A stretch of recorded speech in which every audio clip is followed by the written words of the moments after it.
Ayan, good morning viewers, our Facebook Live viewers. Um, while waiting for the other participants here in Google Meet, please do enjoy the infomercial of Beulah Wood. By the way, it's the grand champion from the Merid Bidan Festival 2021 of University Student Council of Bicol University. Share ko lang, bakit nag-champion kami? Gusto mo yun? Okay, please do enjoy the video and don't expect to see me there.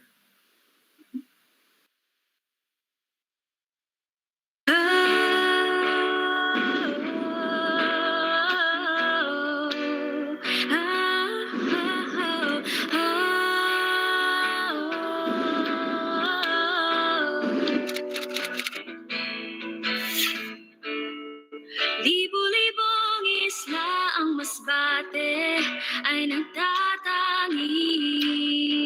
Maruptong na pamanang marapan na ipagunyi. Mga pagsubok na tinahak, matapang na hinarap. Believe ako mas patanyo, patuloy na umangat. Maisog madunong, nagapaling ka mo. Maisog madunong, biyulawot.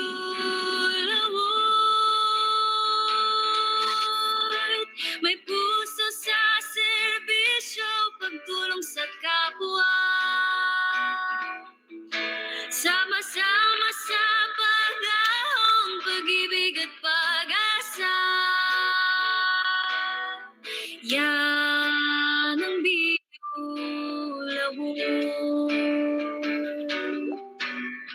Amidst the rough seas, we keep on One word to describe sailing. Beulah is that it is a benignant organization. United, family, nurturing, camaraderie.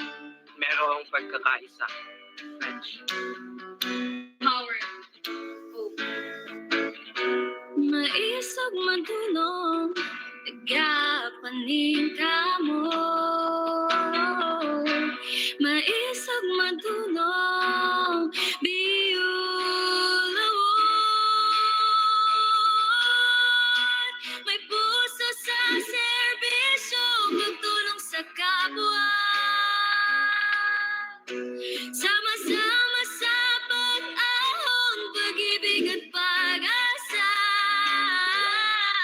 We're encouraging also everyone to please, if carry, you can turn on your cameras, but make sure that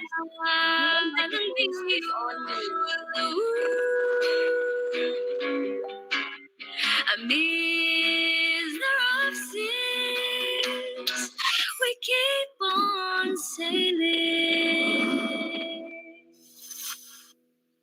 May puso sa serbisyo, pagtulong sa kapwa.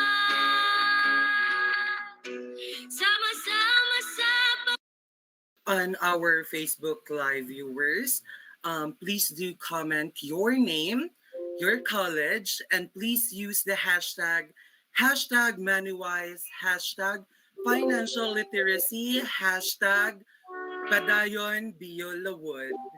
Again, on our Facebook Live viewers, please do comment your name, your college and course, if possible.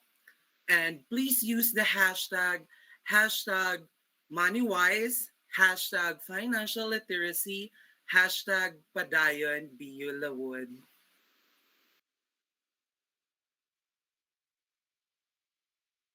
So good morning everyone. Welcome sa ating participants both sa Google Meet and sa Facebook Live. I hope nag-breakfast ng lahat.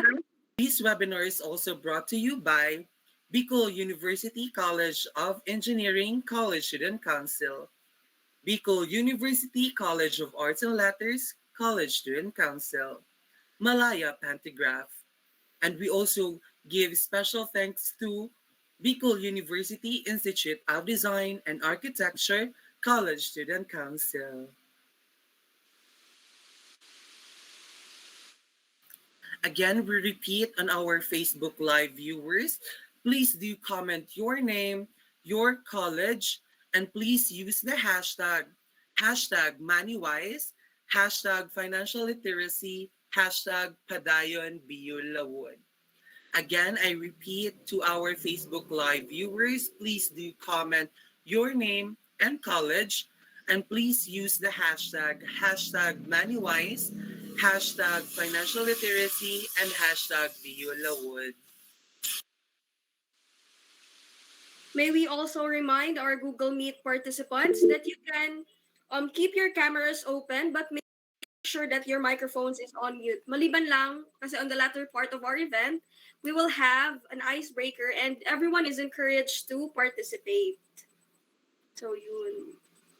Good morning sa ating 25 participants and good morning sa ating mga viewers sa Facebook Live. We would also like to thank our partner organization, Bicol University College of Business Economics and Management College Student Council, Bicol University Chemical Science Society, Bicol Robredo Institute Student Organization, Bicol University Institute of Physical Education, Sports and Recreation College Student Council, Bicol University College of Education College Student Council, Bicol University Junior Marketing Association, Bicol University College of Social Sciences and Philosophy College Student Council, Geodetic Engineer Bicol University Student Council, Bicol University Junior Financial Executives, Bicol University Junior Peace Advocates, Team Money Magnets. This event is also brought to you by Bicol University College of Engineering College Student Council, Bicol University College of Arts and Letters College Student Council, Malaya Pantograph. Special thanks to Bicol University Institute of Design and Architecture College Student Council.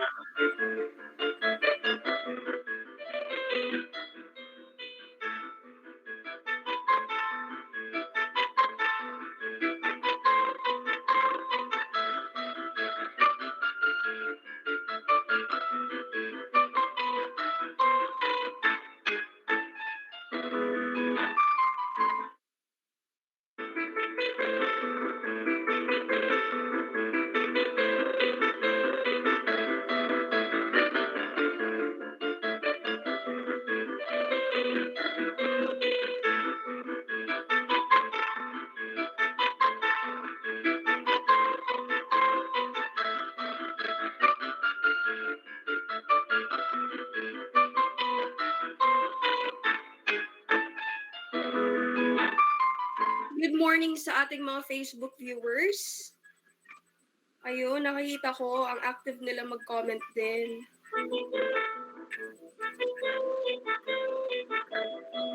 Good morning, Vea Bitonio. Hello, Genevieve Mangubat. Hello, Jan Marinda Abinio from College of Education.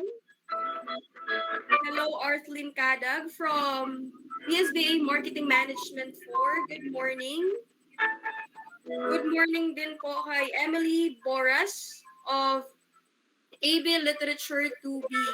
Hello guys, welcome.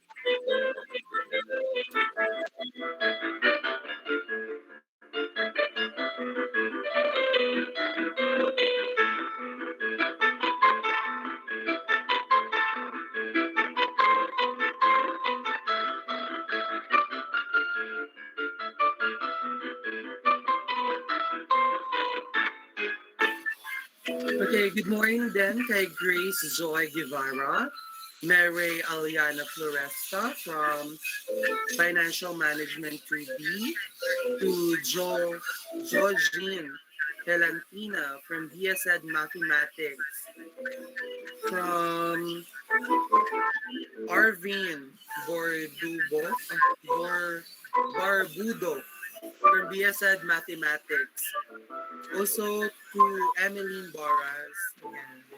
Good morning.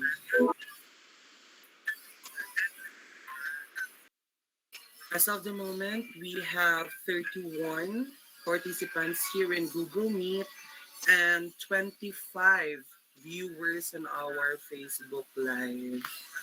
Ayan, please do inform your friends who already signed up the registration link for this event that um, maya-maya lamang po ay mag-start na tayo. Good morning, participants here in Google Meet, and good morning, viewers in our Facebook Live. I hope everyone is having a great day and feeling excited. For this event, we'll be tackling all about money-wise, budgeting, and smart spending. This event shall give us enough information on how to better handle and make financial decisions, as these are one of the highlights of this webinar. This session aims to supply us tips and hacks to better our skills with money. As college students, we should be knowledgeable enough to financially literate, for we are now close to becoming an adult. This helps enable our skills to manage our allowances effectively and also save and borrow or even invest money for the future. For the rules of this webinar, again, everyone is encouraged to keep their cameras open, but make sure our microphones is on mute. We can also interact with the speaker through the chat box if you are in Google Meet, and you can comment if you're watching through our Facebook Live while our speaker is speaking.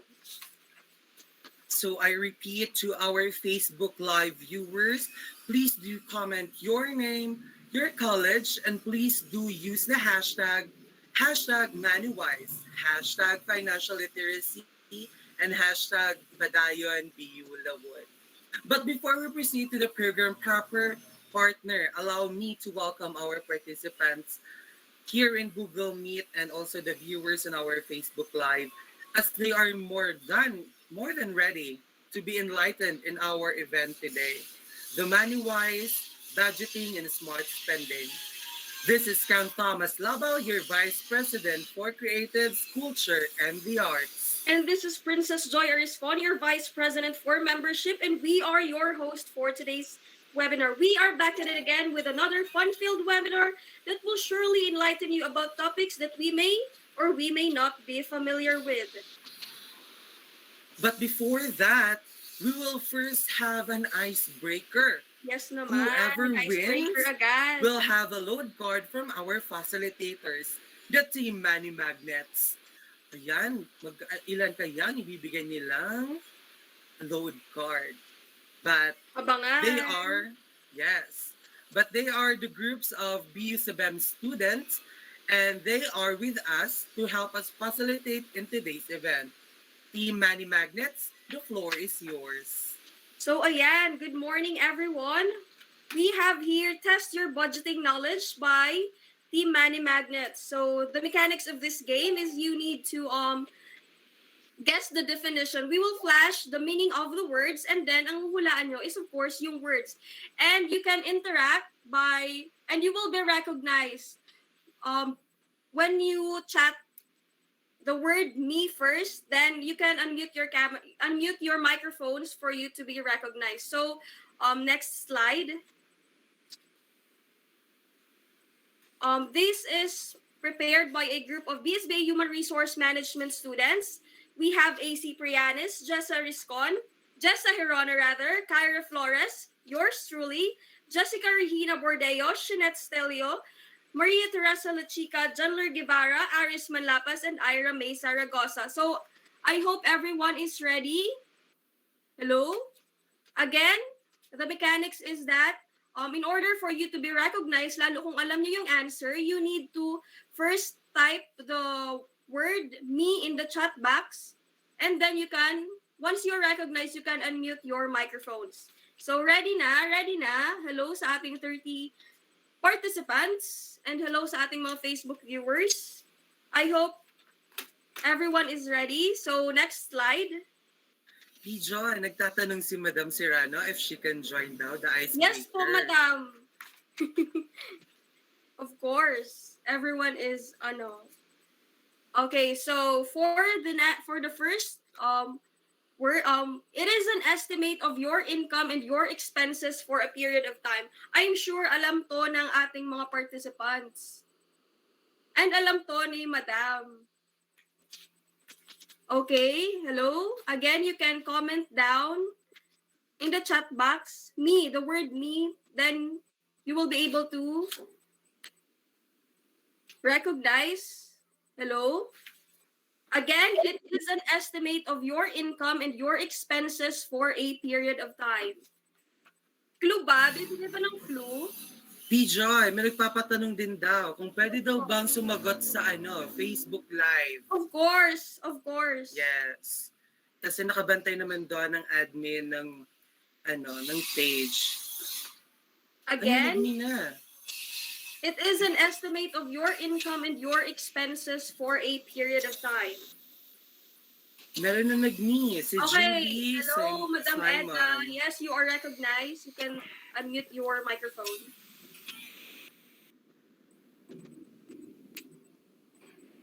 Hi po. Hello, good morning. Sagot ko is budget. Hi. Okay, si Julie ang Julie. sumagot, pero yung naunang mag-me is si Eda. Ay, okay ba? Hindi, Tama. Julie Me, ay, Simon. Siya ang Okay. nag-me. Next, asan na yung presentation? Tama ba ang sagot ni Julie? Hello?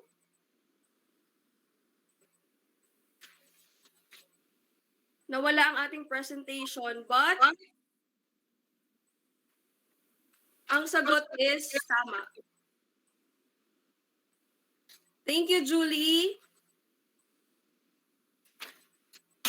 Tama ba ang sagot ni Julie? Yun. Drum Yes. roll. Tama nga. Tama. Tama. Thank you, Julie. We will just contact you for the reward. Abangan. Okay, next slide.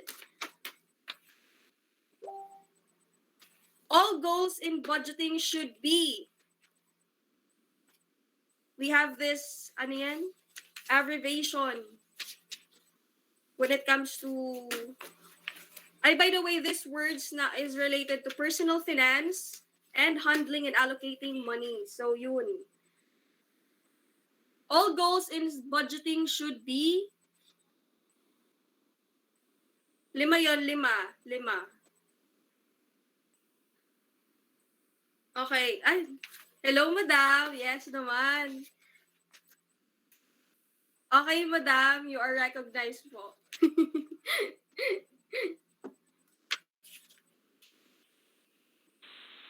Totoo ba?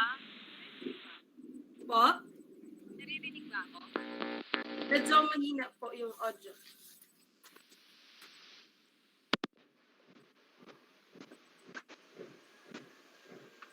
Hello?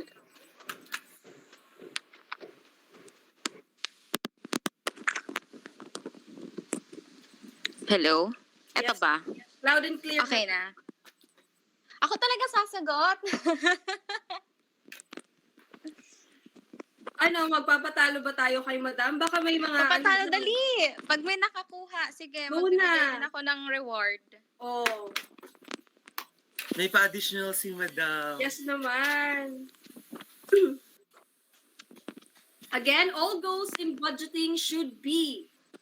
5 yun, 5. Oo, you can just answer the abbreviation. Yes naman. Magbigay ako ng isang clue, pwede? Yes po, Sige yes. po, Tapos madam. mali pala yung sagot. Pero i-confirm nyo kung tama yung una ko. Malay nyo, magkaiba pala tayo ng concept, S yung una. Yes, yes. Tama po, Ayan, madam. go. Ayun, may S. nag-me na. Elaine May Fragosa. Good morning po. Ang answer ko po is smart po. Yes, smart. Smart. Yes. Specific, So, Miss P-Joy, what is smart? measurable. Kasi may iba-iba naman yan atang attainable, realistic, and time-bound. Smart. Yes. Brought to you by Smart. Okay, congratulations. Thank you, Elaine.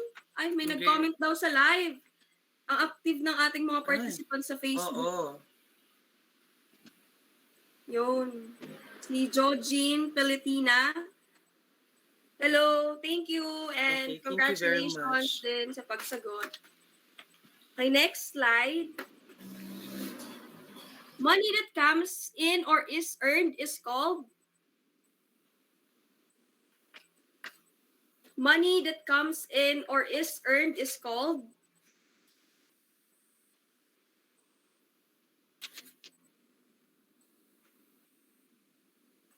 Again, mag-comment tayo ng me sa ating chat box para ma-recognize tayo if you know the answer. Or if may idea kayo, huwag kayong mag-hesitate mag-answer.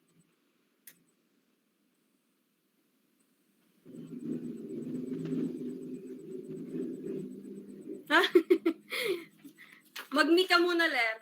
Me muna, me, for you to be recognized. Hindi ko sinasabing mali ang sagot mo, pero mag-me ka.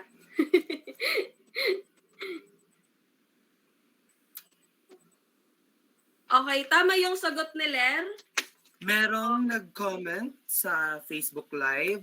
She is Celine Joy Chua Alaurin. Alaurin.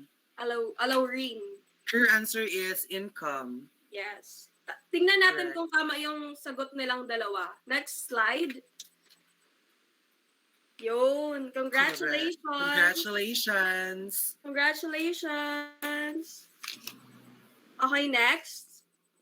May mga ano pa to. Okay, when you owe money, it is called? Pag umutang si Marites, ano ang tawag? Okay, hello, Jason. Yes, you are recognized. Again, if you know the answer, huwag kayong mag-hesitate. Please do open your microphone for you to answer the question po. Answering in the Po. chat box. DEVT. Ayan, yung spelling pa nga. Oo. Tignan natin kung tama. Ayan, tama. Correct. Ayan, Mary, may I repeat, your answer is not correct when you just comment it on the chat box. You have to open your microphone and answer Para it. maging valid ang sagot nyo. Yes. Mag-me lang kayo sa chat box, tapos once na na-call yung name nyo, you can unmute your microphones, then you can say your answer. Okay, next. Thank you, Jason.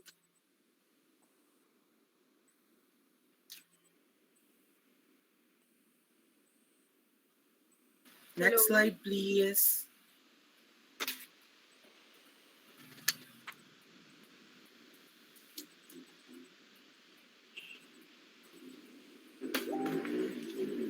Planning or budgeting process where total revenues are equal to or greater than total expenses.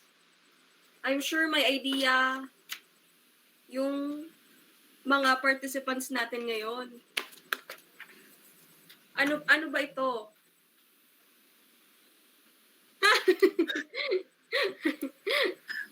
Pwede, sige. Mag-me ka, tapos try natin.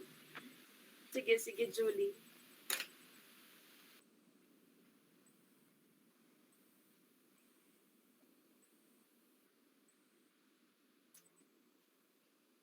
Laban lang, Julie. Again, planning or budgeting process where total revenues are equal to or greater than total expenses. Comment ka na lang ni Julie. Oo. Sa ating mga Facebook viewers, baka may sumagot. Ayan, marami daw nagko-comment sa live. Pini-verify lang ng admin kung sino yung nauna. Wow.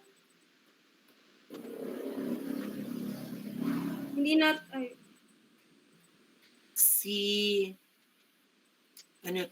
Charlotte Navarro Advincula. Her answer is balanced budget.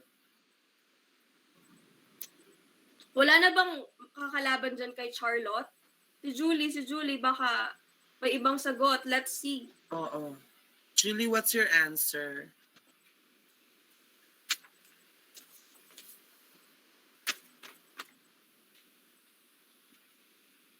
Okay, kung wala na, tignan natin kung okay, Ay, ayun, easy may cow. humabol kami. Please do comment please comment me first. Ezekiel. Okay, Ezekiel, please do open your microphone.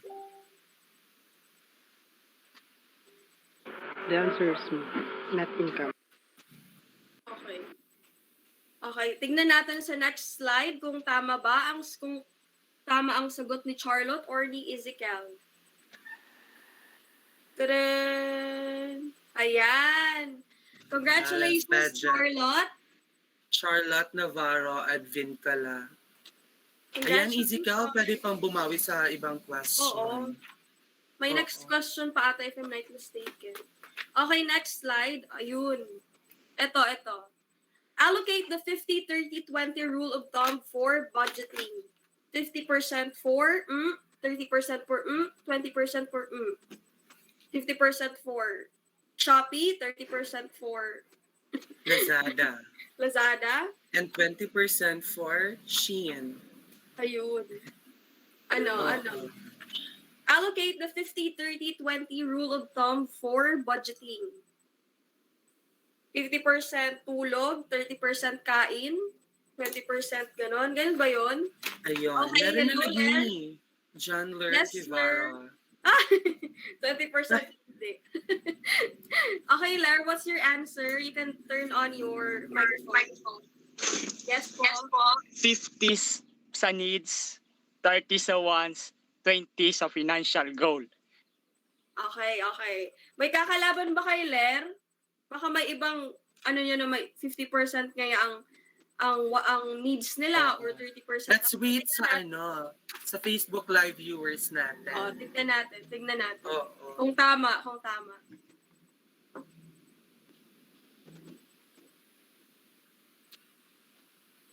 Okay, we'll just give you 2 minutes to answer sa Facebook Live. 50 ang sagot ni Ler is 50% sa wants, 30% sa needs, and 20% for financial goal. Ano po? 50% sa needs, 30% sa wants, 20% for financial goal. Ayan. financial goal. Sana all my goal. Sumagot ulit si Charlotte Navarro at Vincala. 50 needs, 30 wants, 20 savings. Yo. Ayan, nagkaiba sila sa 20%. Ano kayang 20? Baka tama si Madam sa 20%.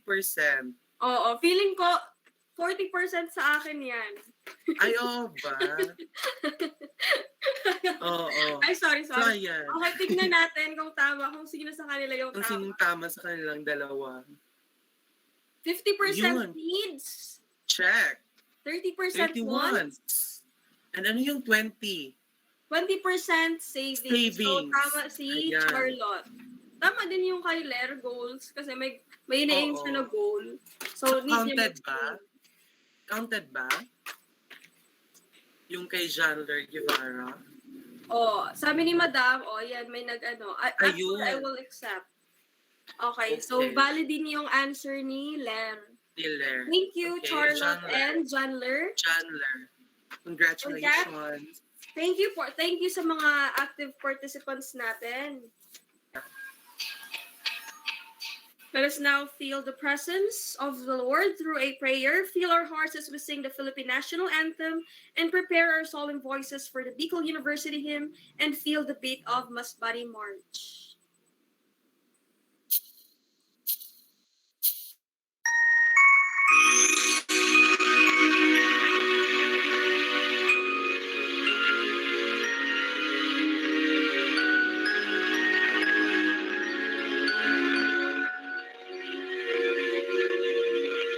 The sun comes up, it's a new day dawning. It's time to sing your song again. Whatever may pass and whatever lies before me, let me be singing when the evening comes. Bless the Lord, oh my soul, oh my soul. Worship His holy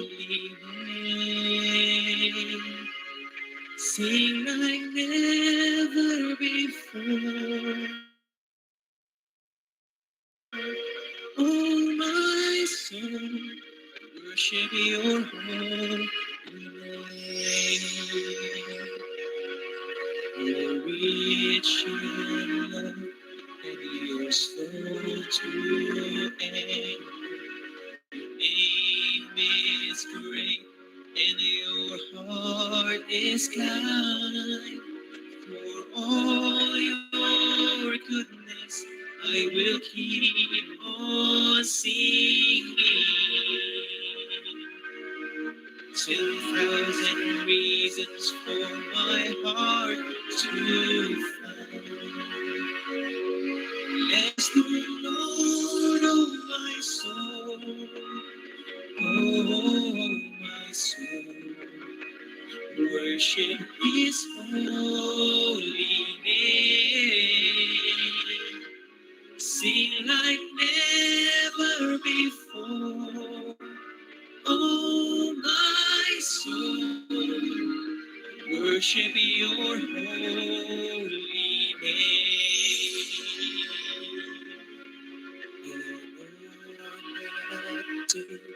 When my strength is failing, then draws near, and my time has come. Still my soul will sing your praise unending. 10,000 years and then forevermore.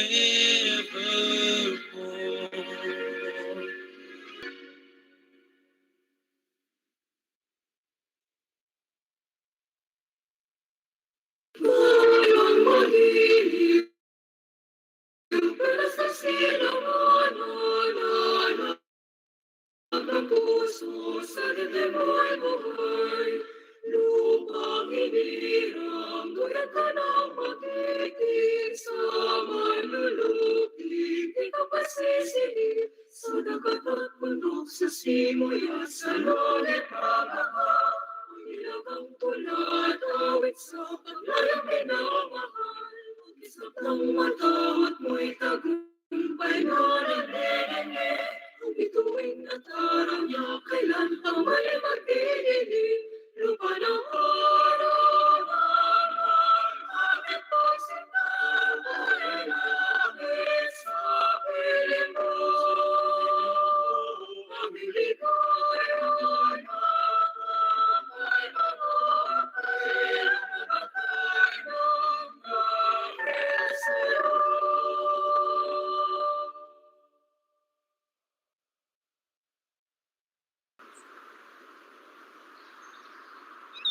This is the story wish to sing of a school to honor and revere,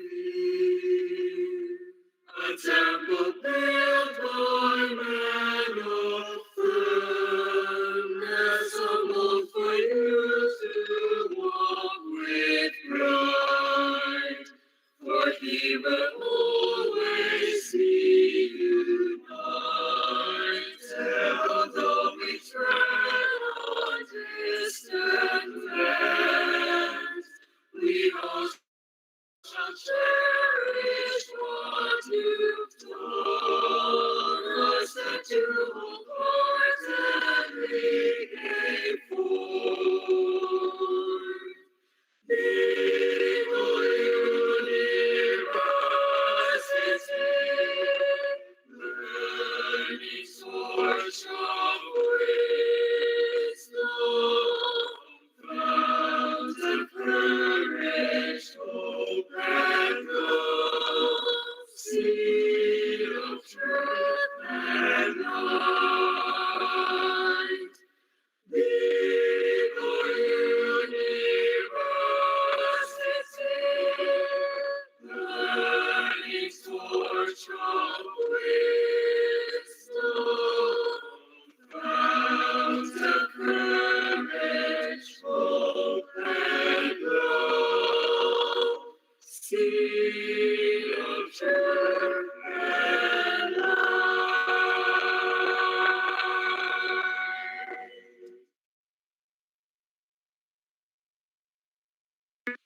light.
We are now blessed and energized and ready for this webinar. But before that, let's hear the opening remarks. May I call on Miss Hannah Joy Liton, one of the members of the Finance Committee. Hi, a pleasant morning to each and everyone. We would like, in behalf of BioLawood, we are formally welcoming you to our event, MoneyWise, Smart Budgeting. And so, in behalf of BioLawood, we are welcoming our 36 participants ngayon sa Google Meet and sa Facebook Live. So, bakit money wise? Why should be wise in spending our finances? First of all, because we are currently on the stage na we are on the legal age, kumbaga, na maging concern sa ating financial resources or financial assets. And it is only right for us to be knowledgeable kung paano natin babudget yung limited resources natin, considering na ang ating financial is hindi siya unlimited supply. Na kumbaga, bukas may budget ka, unlimited mong isusupply, unlimited mong gagastusin yan, and bukas sa susunod na araw meron ulit. So we all know na ang money, it is not something unlimited supply. So it is only right na hindi tayo dapat magpadala sa mga budol-budol. Especially kanina sa mga Shopee na 11-11, 12-12, perfect attendance ka talaga. So, wala namang masama kung sasabihin mo na, oh my gosh, deserve ko to, kaya it is only right na bibilhin ko yung kung ano yung gusto ko. So, wala namang masama doon, pero yung pag-join natin sa mga sale, dapat pasok pa rin siya sa kung paano natin babudget yung finances natin sa smart na paraan or sa paraan na hindi tayo magkukulang sa mga susunod na araw. So through this event, our webinar for today, we hope na may matututunan tayo, not only yung mga knowledge na magagamit natin sa studies, but also personal knowledge kung paano natin i-manage yung finances natin in real life. And also, hindi lang siya natin magagamit sa personal life kasi magagamit rin natin siya sa business or sa career na gusto natin in the future.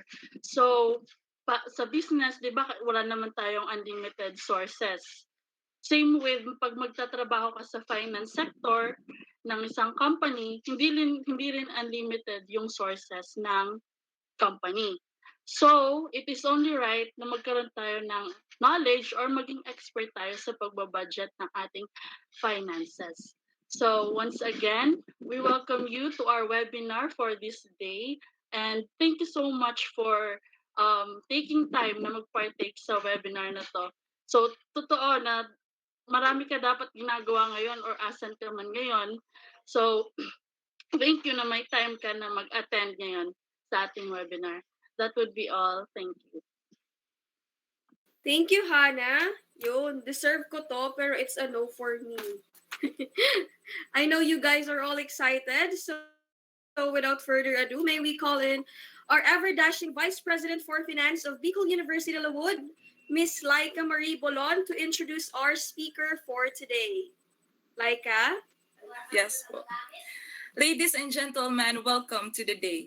It gives me great pleasure to introduce our today's resource speaker who will speak to us about budgeting and smart spending.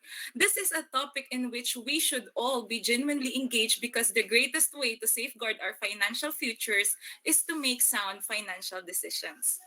Our speaker earned a Bachelor of Science in Accountancy degree as cum laude from Bicol University's College of Business, Economics, and Management and has a vast list of accomplishments in addition to her academics. Mapapasana all ka talaga and super maganda pa. Professor, financial advisor, senior consultant, and auditor, she has done it all. I'm sure we are all eager to learn from her. A certified public accountant, a certified management accountant, and a licensed financial advisor. Everyone, let's all welcome our resource speaker, Professor Lian Serrano. Hello, good Good morning, good morning, madam. morning. Good morning, ma'am. Welcome po. Am I being heard ba? Yes po, Loud loud. and Loud and clear clear? po. Okay. Thank you so much guys for having me today. No, so much. I'm so happy na may mga initiatives na ganito na advocate na kayo, marami nag-advocate na with about financial literacy kasi grabe.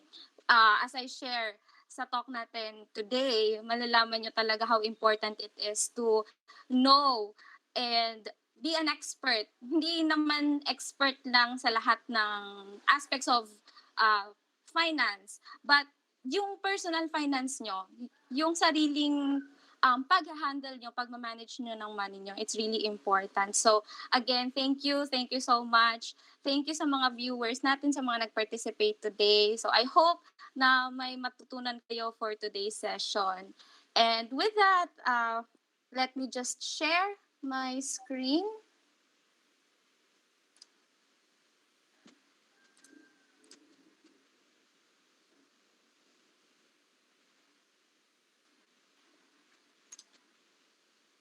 Ayan. Okay. So, today, yung main na title ng presentation ko today is Take Charge of Your Money. So, let's start. So, let me present to you some facts. Did you know that 53% of the total adult population in the Philippines have savings? So, the remaining 47% do not save. So, indeed, Filipinos, mas marami pa rin ang nagsisave sa ating mga Pilipino, sa mga Filipino adult. They're just a bit tad more than those that don't save, which is very alarming. Kasi parang close fight lang sila, di ba? So, that is a great number na may marami pa din na Filipinos ang hindi nagsisave, di ba? Next, did you know that only 23% of the total adult population in the Philippines have insurance? So the remaining 77% do not have insurance. Ito talaga, you can see the significant gap between the number of those insured and those that fact. Insurance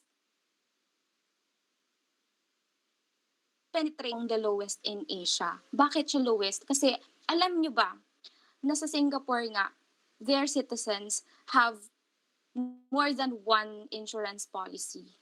Kasi it is really important. While tayo, marami pa sa atin ang walang insurance. Diba? So, ibig sabihin nito, vast majority of the Filipinos still don't know anything about insurance. Diba? So, another thing, 25% of the total adult population in the Philippines have investment. 25% lang. So, yung 75%, they don't have investment. So, same siya. And investments are really important. Mamaya malalaman nyo kung bakit important ang magkaroon ng investment. Next is 41% of the adult population can only answer 1 out of 3 financial literacy questions correctly. And 8% lang can get the perfect score of 3 out of 3. So yung remaining, syempre 48 plus 8, ilang lang yan, 49. The other number, the remaining number, comprised na siya ng either hindi nila nasagutan or 2 out of 3 lang. So combined na siya. So these are the two important or the main points na marami pa rin ang 41%, isa lang yung kaya nilang i-answer when it comes to financial literacy questions. And yung questions na to, those questions relate to inflation and simple and compound interest lang. So, well, where did I get all this information? Diba? Baka naman gawa ko lang to, diba? Actually, I got this from a survey conducted by the Bangko Sentral ng Pilipinas, BSP, called Financial Inclusion Survey in 2019. So, here they studied how knowledgeable Filipinos are when it comes to the different financial services and products. So, ito, I believe, this is the latest published survey that they have. Wala pa yung 2020 or 2021. So, hindi pa natin alam kung nag-improve ba siya or naging worse. But if you're interested to know more about it, you can actually download it from their website. Yeah. Now, while a lot of factors have to be taken into consideration, why we don't save, why we don't have investments, why we don't have insurance, factors can be like unemployment, or simply we don't have enough money to purchase or to acquire those. Filipinos, bakit hindi sila nagsisave is it largely stems from the lack of financial literacy. So let's admit the truth. Maraming naghihirap sa atin because maraming hindi marunong mag-manage ng pera. So, because of financial illiteracy, a lot of us could not make our money grow and become financially secure, diba? So, that's why yung government naman natin, particularly the BSP, they are pushing to have financial management subjects to be taught in schools, actually as early as elementary, to combat financial illiteracy. You see, handling money kasi is a habit, diba? Ang habit, once na-establish mo na yan at na-instill na siya sa atin, mahirap na siyang baguhin, di ba? Think about it. May mga habits tayo na simula pagkabata pa lang na-form na sa atin at hanggang ngayon, ginagawa at sinusunod pa rin natin yung habit na yon. Nagiging automatic na siya, di ba? It's actually the same with money. So, it's best to teach money as early as when they are still kids. Because the earlier they establish good money habits, di ba? Mababaon nila yon, yung habit na yon, when they grow up and when they start making their own money, alam na nila how to handle their finances. But, para sa atin na matatanda na, I mean, hindi naman talaga matatanda na, but majority of us here in our webinar are college students, right? And some of you are graduating already. So we need to catch up. That's why, again, it's really good to have initiatives like these, webinars, talks about finances, dahil hindi natin to nakuha during our formal education. I mean, maybe during college, sa CBEM, meron silang mga personal finance subject. But how about the other courses? Ang personal finance kasi, financial literacy, it should not be confined to those that will be studying business. Dapat, it will cover all of the courses. And yun nga, sabi natin, dapat bata pa lang, natuturuan na sila ng about sa pera. Okay? So, alam niyo ba, sabi nga ni Vince Shorb, he is the CEO of the National Financial Educators Council. I think this is based in the US. College graduates spent 16 years gaining skills. Sa atin nga more than na, di ba? Kasi may K-12 na. So, ilang years na? 22? 21 to 22 years na. Ngayon, ang pag-aaral natin in total, di ba? We spend these years gaining skills that will help us command a higher salary. Yet, little or no time is spent helping them save, invest, and grow their money. Do you agree, Badon? Do you agree? Yeah.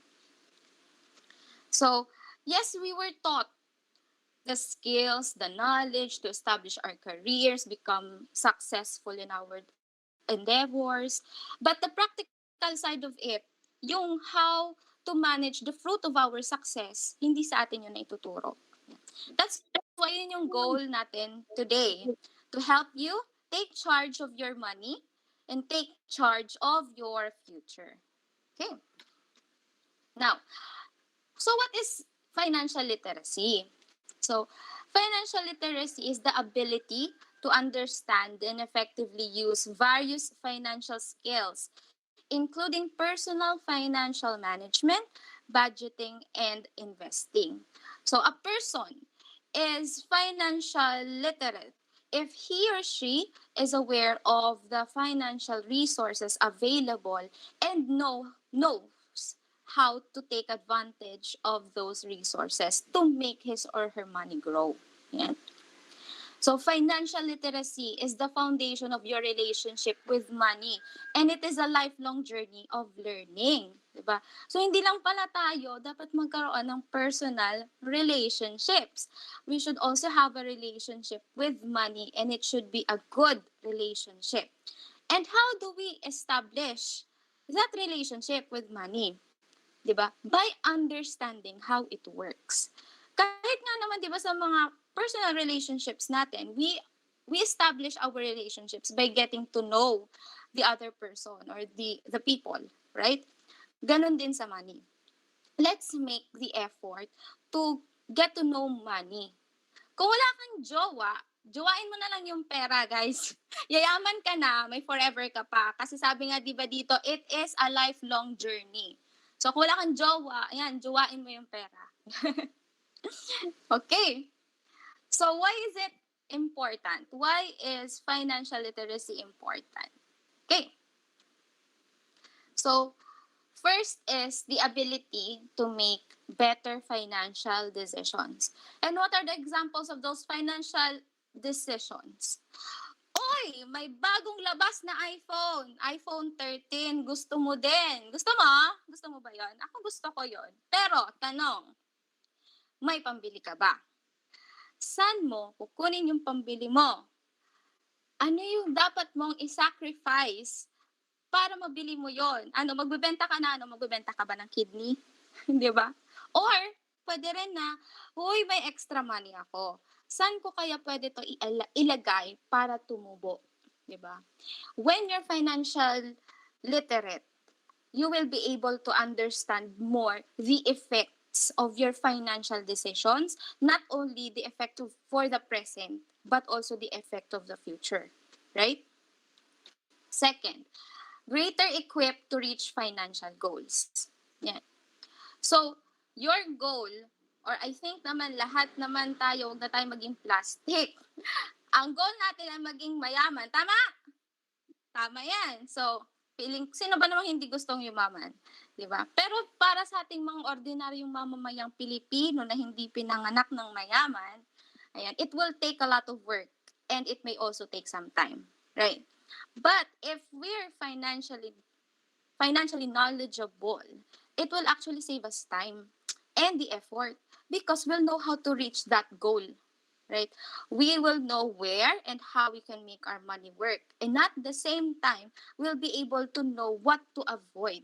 Like yung mga scams, yung mga fraudulent investment schemes and the like. Kasi let's face it, maraming nabibiktima ngayon ng scams. Right? At maraming nalulugi, maraming nawawala ng pera because of those fraudulent schemes. Okay? Now, third, effective management of money and debt. Yan. So not only that we'll be able to handle money effectively, but we'll also know how to manage debt wisely. So as much as possible, let us avoid debts. Okay. But there will be situations where it is much better to enter into a loan to obtain something like purchasing a car or a house or a land, or when it will be used to finance or establish or start your business. This is what we call the good debts, diba? These debts are, it will help us generate more money, or it will enhance our life in an important way. Pero if there are good debts, there are also bad debts. Kung mangungutang ka lang naman to purchase something that is not really important, that's bad debt. Financial literacy will help us identify the good and the bad ways of using debt. Okay? Next, better handling of unexpected financial crisis. So, this is very timely, no? What better example we can cite for this than our current situation, yung pandemic? Maraming nawala ng trabaho, maraming negosyong nalugi, and sad to say, a lot of us were not ready for this, right? Kaya marami talagang naghihirap. One of the important concepts in financial literacy is establishing an emergency fund. So, yung emergency fund na yon, it is a fund that is set aside for that you can use for unexpected events. 'Di ba? If we had that, nakatulong sana yon during these trying times, 'di ba? So, yun. Kino-cover kasi siya ng financial literacy. And at the same time, not only that we can prepare for unexpected events, pandemic, crisis, we will be able to uh, we will also be able to adapt, 'di ba? Adjust, and we will know what to do during the crisis na, 'di ba? And last, less financial stress and anxiety, 'di ba? The ultimate goal of financial literacy is to obtain financial freedom. And when we say financial freedom, it's not necessarily mean becoming rich. Financial freedom is that state of having sufficient personal wealth to live indefinitely and make important decisions without the constraint of your finances. So when you have attained financial freedom, hindi ka na mamomroblema sa pera because you have enough, 'di ba? When you have attained stability. So these are just some of the benefits of being financial literate. Right? Now, financial literacy, it's a very broad subject. If we are going to tackle all of the topics, kulang ang 1 hour or kulang 1 hour. I am personally, I have a subject with BSA 4 na personal finance. So, personal finance lang yon and isang SEM yon. So, di ba, tayo ngayon mga one hour or 1.5 hour lang. So, for today, we'll be focusing on the basic and the most practical way of taking charge of your money. And that is budgeting and smart spending. Okay? So, what is budgeting? Yan, 'di ba kanina may pag-game? So, may nakapag-define na tayo nung budgeting natin kanina, 'di ba? So, budgeting is the process of forecasting future expenses and income, 'di ba? So, when you budget, when we do our budgeting, we answer the following questions. How much do you plan to spend for the next week or next month? Or kung kailan yung interval na gusto mo when you budget. And what is the expected source of that money? So these are the two things that you answer when you do your budgeting. The purpose of a budget is to plan your spending and saving given your income level so that you can meet your needs and wants. So, yun yon. Now, how do we create our budget? Right? Feeling ko naman, lahat naman dito marunong gumawa ng budget. Pero, let's check if we are doing it right. No? Are we doing it right? Or if we are doing it right, how can we improve our budgeting skills? Okay? So how do we create our budget? Number one is determine your income. Where does your money come from? So most of you here, if not all, are students, right? So common source of your income is allowance. Tanong, online classes naman kayo ngayon. Nagkakaroon pa ba kayo ng allowance? Binibigyan pa ba kayo ng allowance? Nako, kung wala, ay, wawa man kayo. No. Anyway, but some of you might be earning na rin. Kasi I know some students have their own racket. Di ba? Like online selling, pagiging Axis Scholar, di ba? Baka nga yung iba dyan, manager na, di ba? And other sources of income, di ba? Lalo na ngayon, online jobs are rampant. So, maybe some of you are doing that, di ba? But these sources of income can be classified into two, di ba? The first one is active income. Yan. So, what is an active income? This is earned from rendering services. So this income, this particular income is earned from exerting effort and having direct involvement. Literal na pinagtrabahuhan mo siya. Yan. So ang example ninyan is your career, yung career natin, teacher, accountant, nurse, doctor, lawyer, etc. Yan. The second one is passive income. So what is passive income? Earned from activities where you have no active and direct involvement. And passive income is the income you earn while you sleep. Yung pinabayaan mo lang siya, pero nag-earn, di ba? Examples of these are investments in stocks, bonds, mutual funds, and others. So, pwede ka rin actually mag-invest in a business venture. Yan. And actually, ito dapat yung maging goal natin.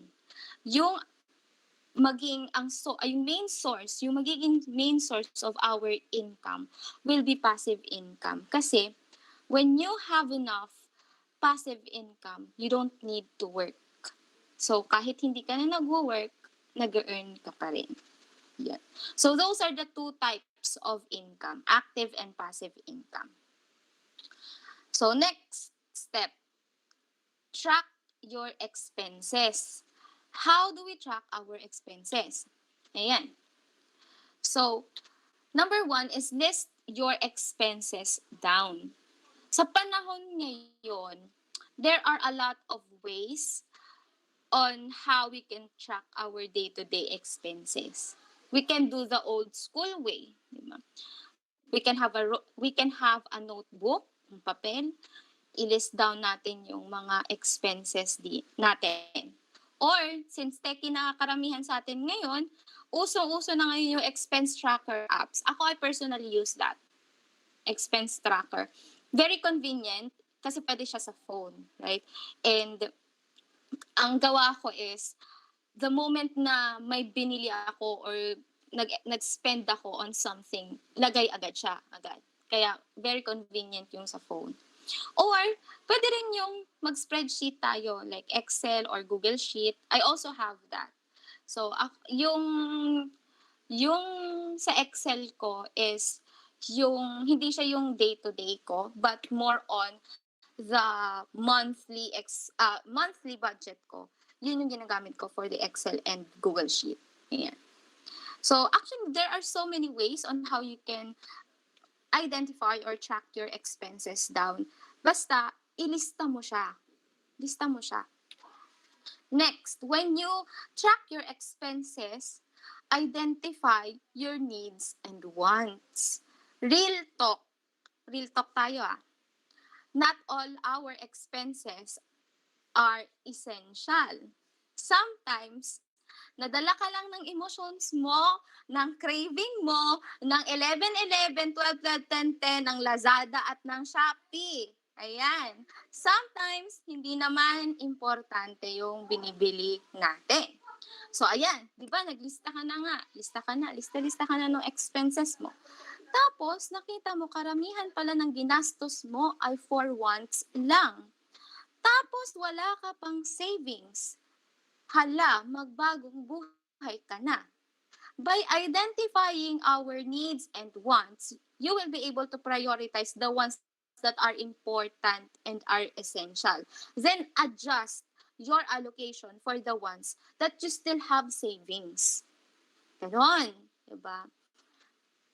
Adjust tayo. Hindi pwedeng one day millionaire lang tayo, guys. Okay? And lastly, when you track your expenses, as you track your expenses, determine the fixed and the variable expenses. So, ano yung fixed expenses? These are the constant amounts that we incur every month or week or for a particular time interval. Example is, kung nagre-rent kayo sa boarding house, yung walang variable, di ba? Yung hindi mixed yung kuryente, like fixed siya every month, that's fixed expense. Another one would be internet. If yung internet natin is hindi naman yung prepaid, di ba? Fixed naman siya every month. Yan. Variable are those that differ in every interval, like electricity, water, kung may kotse, gas. Yan.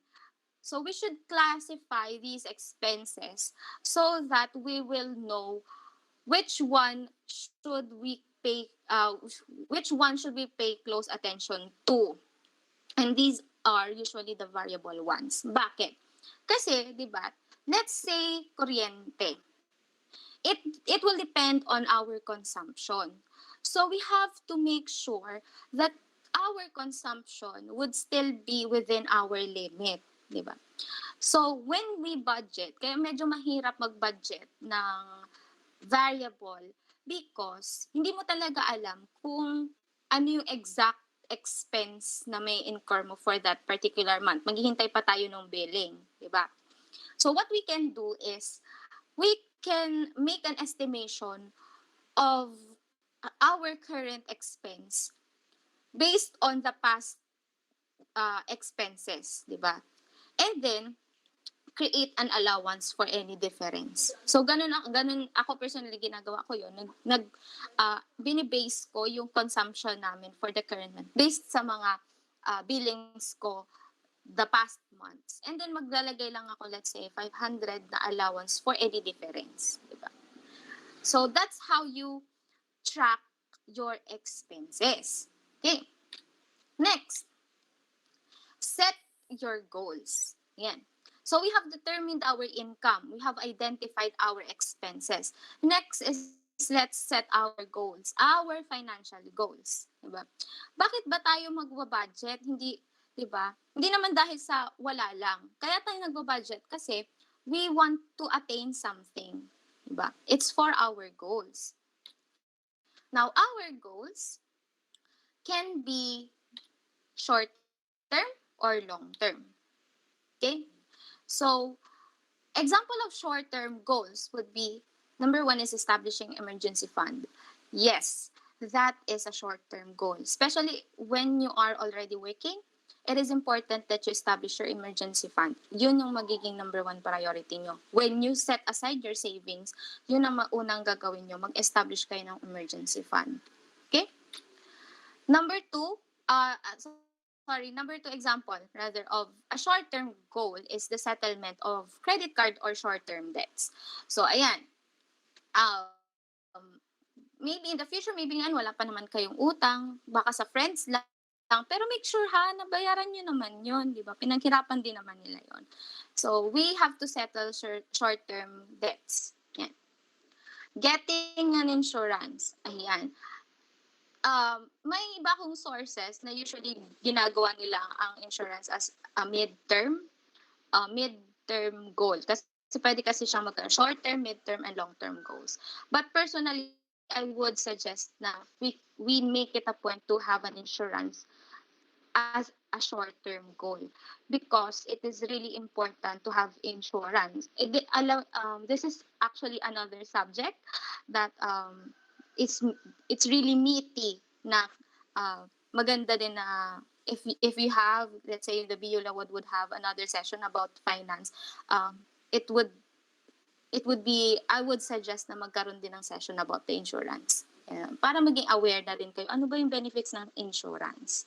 And bakit ko siya sinasabing important? Ganyan. And let's admit it, may mga short-term goals naman tayo like purchasing a gadget, ganyan, and or travel. Ako, hindi kasi ako ganun ka materialistic na tao. Kaya mahilig ako, ang short-term goals ko, nagkakaroon ako ng allocation for travel. Kahit ngayong pandemic, ganyan. So, kung nabubudol kayo ng 11, 12 sa sale sa Shopee, sa Lazada, nabubudol ako ng seat sale. So, ganun siya. Anyway, pero make sure na meron kang allocated fund for those goals that you have for the travel. Ayan. Long term could be buying a car or house. Yan. Having investments. So, ang investments is a long-term goal. Starting a business, right? Settlement of long-term debts and retirement. Yes, as early as now, mag-retire agad. Sorry, as early as now, kahit na mga bata pa tayo, once you start working, you should already prepare for your retirement. Bakit? Kasi ito yung sinasabi ko sa mga clients ko kapag nag-meeting kami. Kapag nga ikaw nagbabakasyon ng 5 days lang, 1 week, di ba pinag-iipunan mo siya? Bakit hindi mo pag-ipunan yung retirement mo when in fact, retirement is the longest vacation of your life? Di ba? So, isip-isip. That's why it's really important na ngayon pa lang, paghandaan mo na yung retirement mo. And sino ba namang hindi gustong mag-retire ng early, di ba? Ang usual na retirement age natin dito is 65, right? Ako gusto ko mag-retire at 50. So, ngayon pa lang paghandaan mo na siya. Okay? So, those are our goals. Yeah. Your goals should serve as your motivation.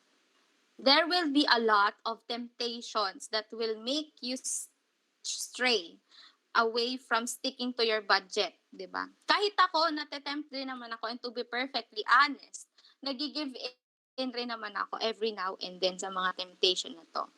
But it really helps when, it really helps that when there's temptation, you always go back to your goal. Ito talaga yung goal mo. Okay? Next, choose your budget plan. Ayan. So, there are a lot of budget plans out there. Diba? Meron tayong tinatawag na zero-sum budget, balanced budget, ganyan. But, what I will share to you today would be the budget plan that I personally use. Kasi simple lang siya. And if really followed, it will help you become richer. And, kanina na-introduce na siya, pero tinweak lang siya ng konti. Diba? And I learned this from Brother Bo Sanchez, and this is called the abundance formula. So, ano yung abundance formula? Kanina, diba, meron tayong 50-30-20 rule. Tinweak lang siya. Gawin natin siyang 10-20-70. 10% is for the tithes, 20% is for your savings and investments, and yung remaining na 70%, yun yung pagkasyahin nyo for your expenses. It's up to you how you are going to allocate that 70% for the wants and the needs. Basta maglilimit ka lang doon sa expense na yon, sa expense limit na yon. 10, 20, 70. 10% give back to the Lord. I'm not sure about everyone here kung believer ng tithes, pero ako, oo. I am a Catholic, so I'm not sure. I mean, hindi ko naman ini-impose sa inyo, pero I'm just speaking from experience na I believe sa saying that when you give to the Lord, it will return to you 1,000-fold. Totoo siya. Guys, hindi naman ako mayaman. Naghihirap din ako, no? And there are times na talagang feeling ko, kulang ako. Kulang na yung budget ko for myself, for expenses in sa household. Since nagkaroon ng time, breadwinner kasi ako. So, yun. Pero, yung tithes, dahil nagta-tithes ako, ewan ko ba, for some reason, napapagkaso, or for some reason, may dumadating na biyaya. As in talaga. So, it doesn't really, hindi naman ako perfect when it comes to my relationship with God. Hindi naman ako super religious. But, let's give back. Let's give back to the Lord. Because at the end of the day, everything that we have is galing sa Kanya and sa Kanya. Yan. Now, yon 20% savings and investment. So, yung 20% na yun, iset aside mo siya. And then yung 20% na yon, ang ginagawa ko is, i-allocate ko na siya. Pwede nga, a portion of this would be for my emergency fund, may portion na magsa-stocks ako, may portion na kini-crypto ko, portion na nasa insurance ko. So, yun, yung 20% na yun. And then yung 70%, stick tayo doon, na yun lang yung gagastusin ko. Diba?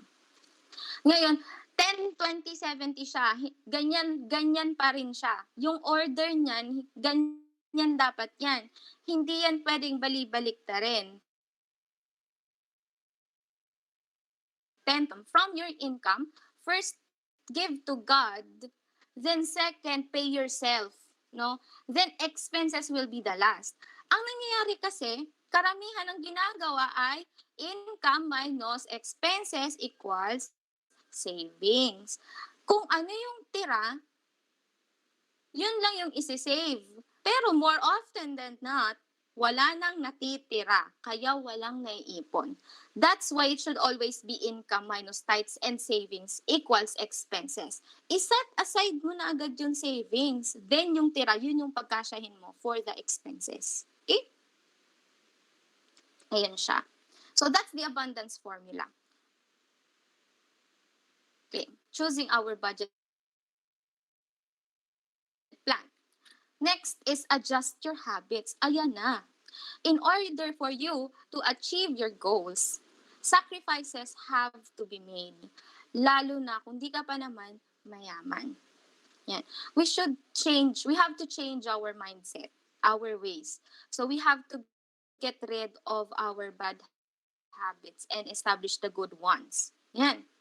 So, kung dati, lagi kang nagsa-Starbucks, everyday Starbucks, girl, magkape ko ka na lang. Parehas lang naman yan kape, di ba? Kung everyday ka nagsa-Starbucks, sana all.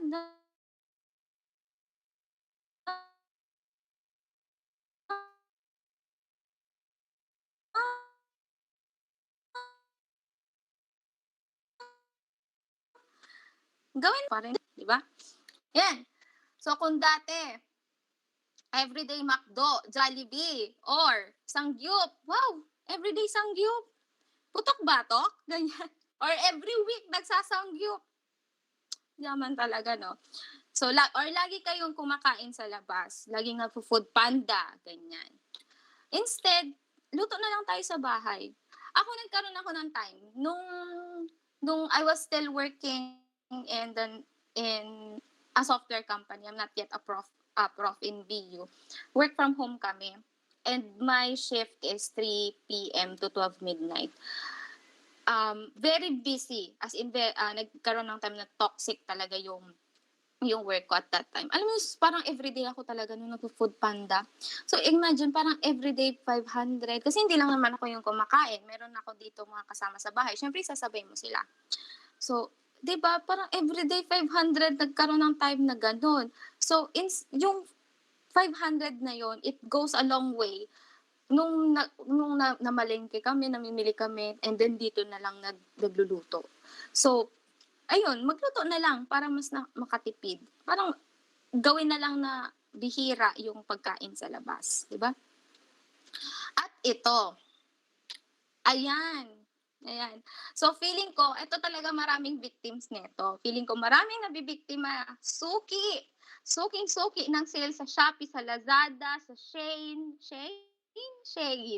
or Beauty M&L, yung mga mahilig sa skincare, mga, ayan, ano-ano pang online shops. Bawas-bawas na muna po. Bawas-bawasan muna natin. Lalo na kung hindi naman importante. Lalo na kung meron naman tayong cheaper alternative for that. Na same lang naman yung magiging effect. Or same yung purpose. Diba? And lastly, ayan, review your budget. Yan. So there will be inevitable changes that needs to be done with your budget. Make sure your budget is updated according to your current needs and goals. And so let's say pwede kasing nagkaroon kayo ng additional na expense, ganyan, na kailangan nyo talagang bayaran every month or ganyan. Or pwede rin na nag-increase yung income nyo. Naku guys, pag nag-increase yung income nyo, huwag naman increase nyo yung yung expenses nyo. Pag nag-increase yung income nyo, increase nyo ang savings nyo. Ganun siya. So, nonetheless, review your budget. Pwedeng every month and ganyan, or every week. Kasi, pwedeng nagkaroon ng time na nadala ka talaga ng emotions mo, cravings mo, nadala ka talaga, overspend ka for a particular week. Then, review mo siya, then make adjustments for the following week para, alam niyo yon, kung halimbawa, titingnan mo siya on a monthly view, na set off pa rin, parang na-achieve mo pa din yung goal mo na hanggang ganitong limit lang yung pa rin yung for your expenses na ni-incur mo for that particular month, kahit na for some weeks nagkaroon ka ng overspending. So, ganun siya. Review your budget. Okay. Nako, matatapos na pala ako. Very short and sweet lang pala yung presentation ko. Pero sana later may mga tanong. Ganyan. So, dahil marunong na kayong mag-budget, para saan ba yung pagbabudget natin? Huwag na tayong magpabebe. Gusto natin yumaman. So, here are some tips on how we can be rich. Ito daw yung mga habits ng mga mayayamang tao or yung ginagawa ng mga mayayamang tao. Number 1, create multiple sources of income. Yan yung number 1. Now, we have discussed earlier, di ba, na there are 2 types of income. Active and passive, di ba? And our goal is that yung main source ng income natin would be passive. But the reality is, we also need a sum of money to establish our passive income streams, diba? So that's why mag-uumpisa talaga tayo sa active income. We have to work in order to earn. But have multiple sources of income nonetheless. How? Magkaroon ka ng side hustle. Yan. Have a side hustle. Pag nag-graduate na kayo, siyempre magkakaroon kayo ng full-time jobs. Magkaroon kayo ng side hustle, side racket, 'di ba? Ako, 'di ba? Full-time prof ako. But I have a side hustle which is a financial advisor, insurance agent ako. So, when you have a side hustle, the faster you will be able to earn money that you can start for your passive income. Bakit?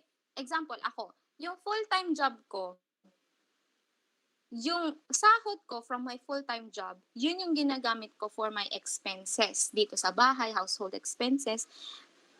But yung commissions ko from being a financial advisor, purely yon na savings ko. Diba? So, yung savings kong yun, ina-allocate ko na lang siya na a portion nga nun sa emergency fund, a portion nun for my insurance, a portion nun for stocks. Ganun. So, create multiple sources of income. Hindi tayo mayaman, kaya talagang we have to grind. Diba? Make use of your skills. Yan. Kahit pumunta kayo sa mga other financial books or financial videos dyan sa YouTube, sinasabi nila na create multiple sources of income. Ayan. Next, live below your means. Ayan, di ba? This means that spending less of what you make, di ba? This means that by the end of the month or by the time na sasahod ka na ulit or magkakaroon, dadating na ulit yung income mo, you still have money to spare. Hindi yung ubos-ubos lagi, di ba? Parang living paycheck to paycheck. Ayan. Pa-iPhone ka pa, baon ka naman sa utang, di ba? Tapos wala ka pang savings, di ba? One tip that I got from 2 financial gurus same sila ng in-advise from Brother Bo, yun nga si Brother Bo, And si Chinkitan, if you know Chinkitan, he's one of the financial gurus here in the Philippines. Sabi nila, silang dalawa na nagsabi na, live a simple lifestyle. Yan. So, mag-live ka lang nang naaayon sa kaya mo. Or below pa nga kung kaya mo. Kasi hindi naman necessarily na kailangan mong makipagsabayan. Diba? Kung halimbawa may mga mayaman kang friends, okay, swerte nila, mayaman sila, may mga iPhone sila. Pero, huwag kang makikipagsabayan, lalo na kung hindi mo naman talaga kaya. Kasi mababaon ka niyan sa utang. Or, diba, paano ka niyan, magkakaroon ka niyan ng money problems. Okay? Next, ayan, 3 na yan. Save, save, and save. Ayan. Mga kuya, mga ateng, mag-ipon po tayo. Again, let's go back to our abundance formula. Set aside nyo agad yung savings. And also, there will come a time na tataas yung income natin, di ba? So, that doesn't mean na you can add up expenses as much as possible. Kapag nagkaroon ka ng increase in income, make sure that you increase your savings, not your expenses. Okay? Next. Ayan, so nagsisave ka na nga, may savings ka. Yung savings na yon, use it to establish an emergency fund. Yeah. I've mentioned this earlier that set aside a fund for unexpected events. So, part of your savings lagay nyo sa emergency fund.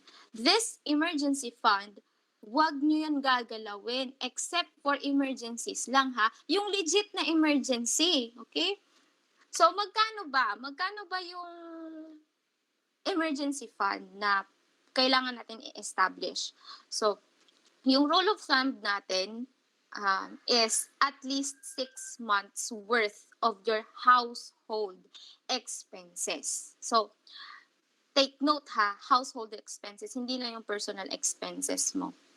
So, times 6 no, yung monthly household expenses nyo, times 6 nyo, yun yung at least ganon. Parang minimum na yun. Minimum yun na amount for your emergency fund. Okay? And also, just to add, your emergency fund should be accessible easily, 'di ba? Kasi baka nag-establish ka ng emergency fund, ay stocks, pero sabi mo emergency fund mo 'yan. Hindi siya ganoon kasi ang stocks nagkakaroon siya ng decrease, volatile siya, 'di ba? In a sense na every day nagbabago yung price ng stock. So yung emergency fund mo, as much as possible, you put it somewhere na hindi na hindi volatile, meaning yung value niya would still be as is and it will be easily accessible na kapag nga may emergency, ma-access nyo or makakakuha kayo agad. But it takes a lot of discipline. Kasi usually, ang emergency fund, ilalagay mo siya sa bank. Diba? Or pwede na, ewan ko, kung meron pa sa inyo nag-iipon na talagang cash on hand, ganyan, nilalagay nyo sa alkansya. But usually, of course, when we become professionals, we have work already sa bangko. Ngayon, ang bangko, very easily accessible siya. So, it really takes a lot of discipline to not touch that emergency fund. Kasi, easily accessible nga siya. So, basta, pag emergency fund lang talaga. Okay? Next, get an insurance. So, remember, I've mentioned earlier as well na ang insurance penetration in the Philippines is only 2%. Maraming hindi aware about insurance. Kaya di nila alam kung ano yung benefits na naibibigay ng insurance at kung gaano ka-important ang magkaroon ng insurance. Akala kasi ng karamihan, pangmayaman lang ang insurance. Guys, no. Especially if you are a breadwinner, all the more that you need to get an insurance. So again, this is a very meaty subject and I would suggest na magkaroon din ng session all about insurance para magkaroon kayo ng idea talaga ano ba talaga siya. Ganyan. But to put it briefly, insurance is a product that provides monetary benefits in case of a loss. Ako, I am in the life insurance industry. Life insurance is when a person dies, tapos insured siya, yung tao na bumili, usually yung tao na bumili ng insurance is for him or herself. Ako, insured ako. Pag ako namatay, makaka-receive ng, let's say, 2 million yung family ko, yung beneficiaries ko, dahil namatay ako. Another example of this, kasi attached siya sa products namin kasi ganun, na meron siyang critical illness. Pag ako tinamaan ng critical illness, such as cancer, ganyan, bibigyan ako ng life insurance company ng, let's say, 500,000 para pampagamot ko. Diba? Kung iisipin mo, ang binabayad ko, let's say, lang binabayad ko every month lang ay, let's say, 3,000. Sample lang yun, guys, ha? 3,000 a month. Pero, yung benefit niya would give you more than what you pay for, actually. Kasi milyon. Ganun siya. Ganun ang insurance. Yan. And, especially ngayon, ang dami ng life insurance products. Ang pinakauso ay VUL, or what we call the variable universal life insurance, wherein 2-in-1 na siya. InsuraVest ang tawag namin doon. Insurance and investment in one product. So, di ba? The best gift that you can, ito sinasabi namin sa clients namin na the best gift that you can give to yourself and to your loved ones is getting an insurance. Okay? Next, ayan, invest. So, there are different investment vehicles na ngayon, such as, yun nga, stocks, bonds, mutual funds, crypto, yan, mga NFTs, yung mga techie natin dyan, marami na. You can also invest in a business venture. Kahit anong investment scheme or vehicle pa yan, basta mag-invest ka. But, before you invest, make sure na pag-aralan mo muna siya. And, I mean, wag kang mag-invest sa hindi mo alam. Take time to know more about it. Hindi pwedeng sasabak ka lang ng bulag ka. Ganun siya. And another thing about investment is diversify your investments. Anong ibig sabihin nun is don't put your eggs in one basket. Bakit? Kasi kapag nilagay mo lang siya, let's say, ang stocks kasi, madadiversify mo siya by industries. Let's say ako, may stocks ako in the financial industry, banks. May stocks ako in construction, ganyan. May stocks ako na electricity, ganyan. Power generating, ganyan. So, dinadiversify ko siya by industry. Hindi ko siya nilalagay in one industry lang. Kasi, katulad nung pandemic, bumagsak talaga bumagsak yung sa financial industry. So, syempre, babagsak din yung investments ko. Kung lahat ko siya inalagay doon, luging-lugi ako. But when you diversify your investments, may yung risk mo na malugi, nalilesen siya. Kasi hindi mo lahat doon inilagay. Yeah? Okay? And next is, avoid debts. Again, as much as possible, iwasan natin ang utang unless it is a good debt.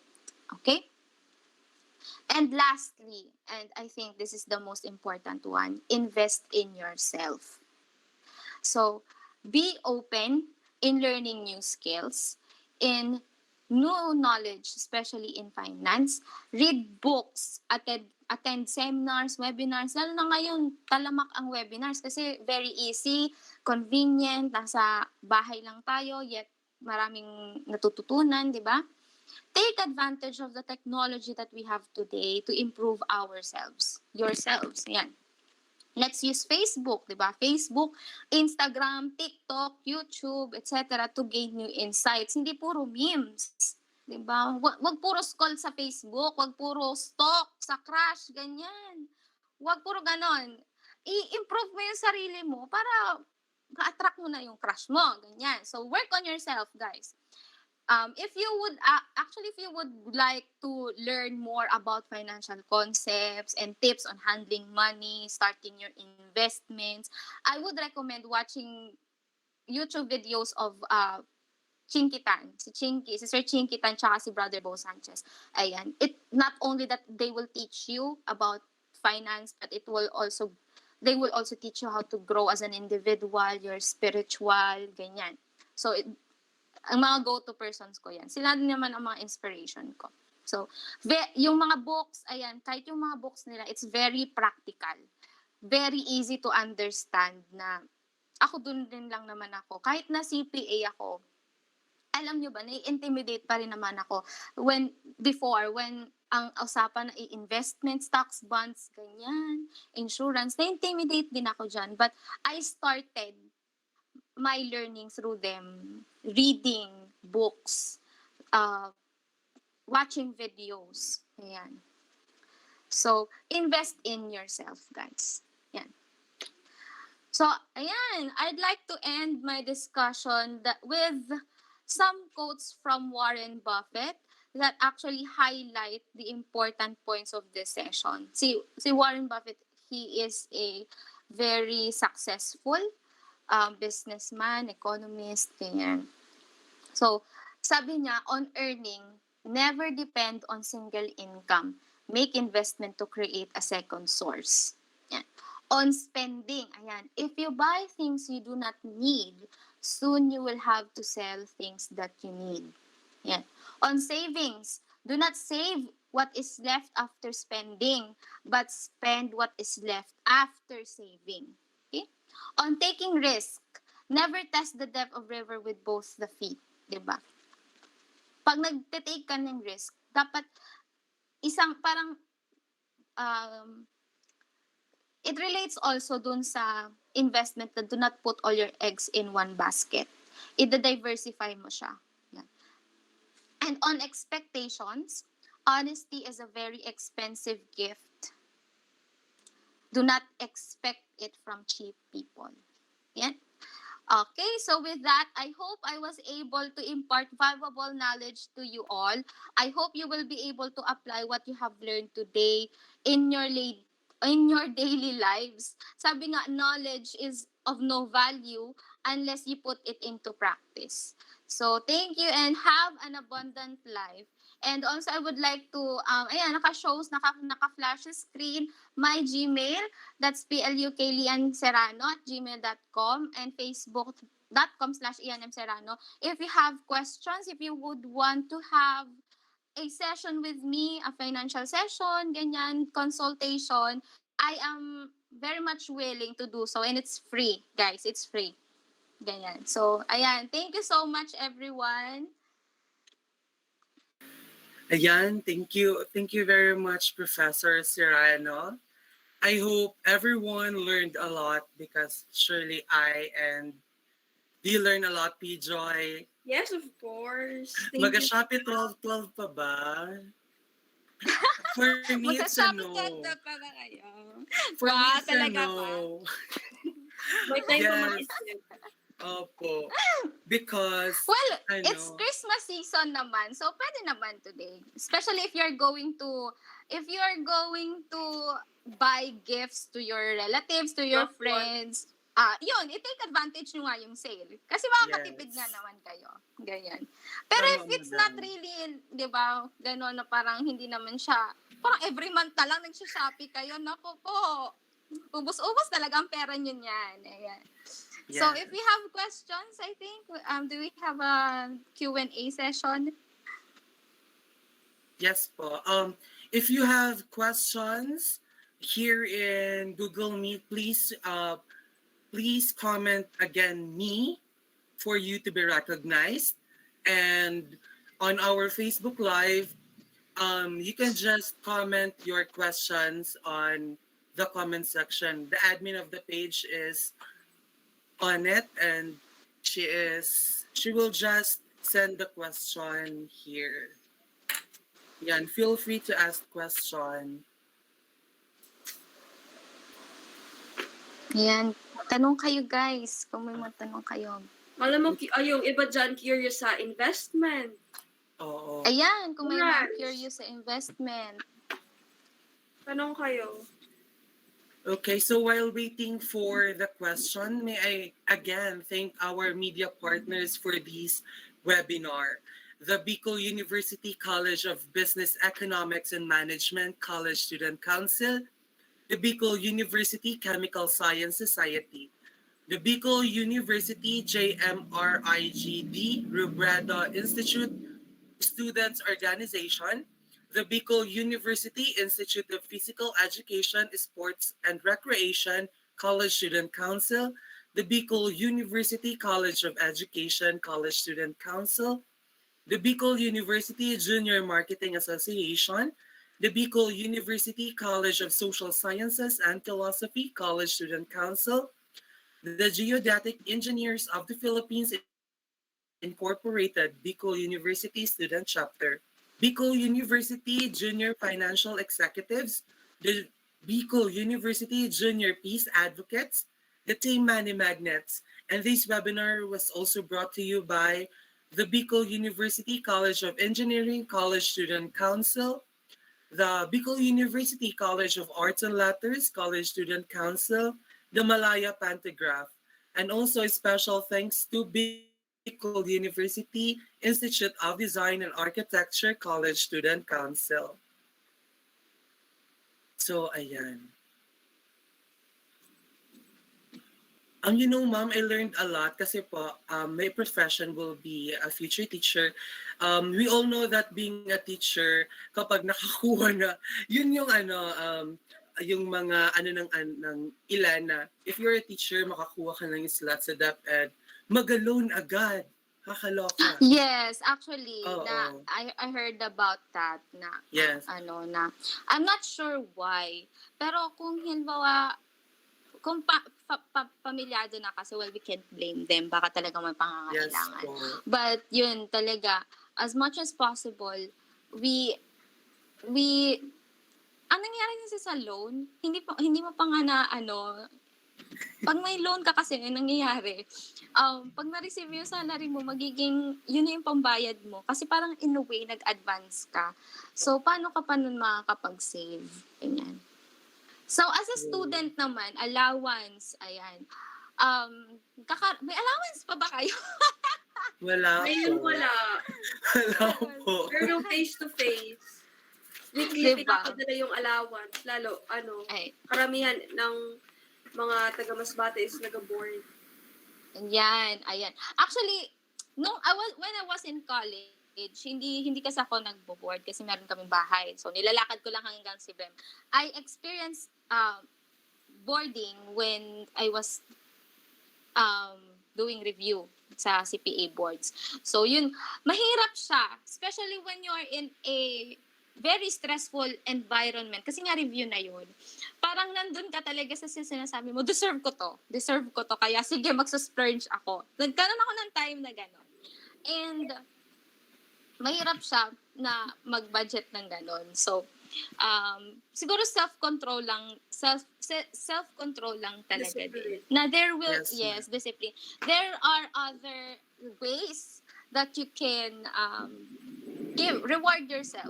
But reward yourself nonetheless. Ibig sabihin, kasi baka naman dahil nagpa-budget tayo, grabe na, parang, wala ka nang binibigay din pala sa sarili mo. You should also give to yourself. Pero wag namang sobra-sobra. Ganon siya. True. Yun. And especially kapag nagkaroon na kayo ng trabaho, ayan, just to share, para lang din mag-share ako, nung nagkaroon ako nung first job ko, first full-time job ko, kasi yung first job ko talaga is naging part-time din akong prof sa BU High, senior high. Ngayon, nung nasa Makati na ako, my first job, alam mo yun, I was just earning that time 18,000. Pero nasa Manila na ako nun ha. So, it's really, maliit yun talaga. Pero akala, ako yung behavior ko, akala mo yung napakayaman ko. Bumili agad ng nakikipagsabayan. nakikipagsabayan sa mga other seniors ko na, seniors na sila, mga lagi talaga nasa Starbucks, mas malaki ng mga sahod doon, di ba? Ako naman, ganito, ganyan. So, karon ng time, it's a mistake of mine na gusto ko sabihin sa inyo, para maiwasan nyo rin siya, na once you start working, hindi pa siya yung, nagsisimula ka pa lang talaga. So, kailangan mong tipirin, kailangan mong mag-establish na din. Start mo na agad na mag-establish ng savings mo, get an insurance, ganyan. So, ayun.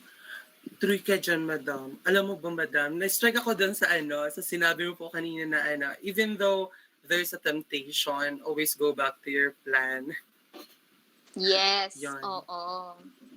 Kapag may temptation, always go back to your goals. Bakit kailangan ko nga mag-sacrifice ng ganito? Delayed gratification din kasi ang tawag doon. Na, ayun, may nakita ko. Meron po. Pag nabuhay kang mahirap, hindi mo yun kasalanan. Pero pag namatay kang mahirap, kasalanan. Yes. Totoo yun. Kasi mindset, you have to change our mindset na yes, hindi natin kasalanan na pinanganak tayong mahirap.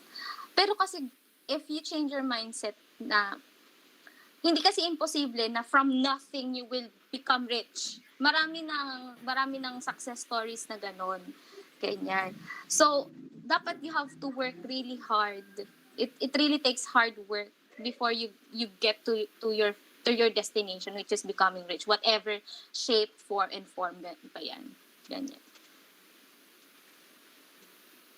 Yes. So yun guys, you have questions? Ayan, sa karinderya na lang daw siya maglalunch.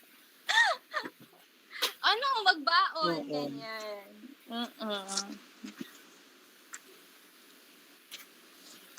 Wala ba? Question sa'yo. Siguro wala silang Feel free to question. Wala Feel free silang to ask question kasi more on realizations about sige, share kayo ng mga realizations nyo. Ikaw ba, P-Joy? Naging moderator.